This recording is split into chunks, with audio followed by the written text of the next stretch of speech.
एक बार बुद्ध एक गांव से गुजर रहे थे, लेकिन उस गांव में लोगों के बीच गौतम बुद्ध को लेकर गलत धारणा थी, जिस कारण वो बुद्ध को अपना दुश्मन मानते थे। जब उस गांव में बुद्ध आए तो गांव वाले उन्हें बहुत भला बुरा कहने लगे और बदुआएं देने लगे।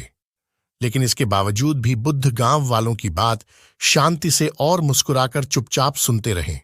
गांव वालों ने देखा कि उनकी बातों का बुद्ध पर कोई असर नहीं हो रहा है और वे विनम्रता से उनकी बातें सुन रहे हैं।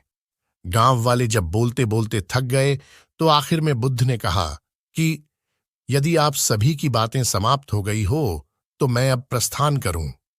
बुद्ध की बात सुनकर गांव वाले हैरान रहे, लेकिन उस भीड़ में एक व्यक्ति ने बुद्ध से कहा कि हमने तुम्हारी कोई प्रसन्नता नहीं की है, हम तुम्हें बदुआएं दे रहे हैं, क्या तुम्हें इससे कोई फर्क नहीं पड़ी दी है?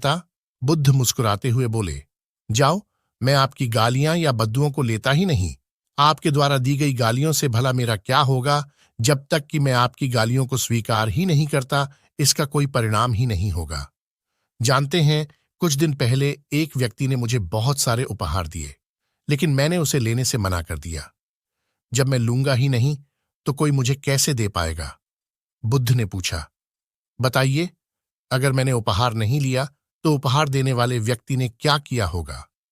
भीड़ियाच में से किसी ने कहा, व्यक्ति ने अपने उपहार को अपने पास रख लिया होगा। बुद्ध ने कहा, मुझे आप सब पर इसलिए दया आती है क्योंकि मैं आपकी इन गालियों को लेने में असमर्थ हूं और आपकी ये गालियां आपके पास ही रह जाएगी।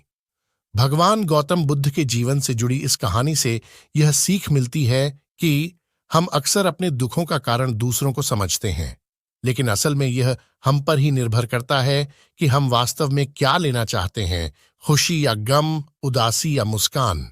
यकीन मानिए, ये छोटी सी कहानी जीवन में एक बड़ा बदलाव ला सकती है।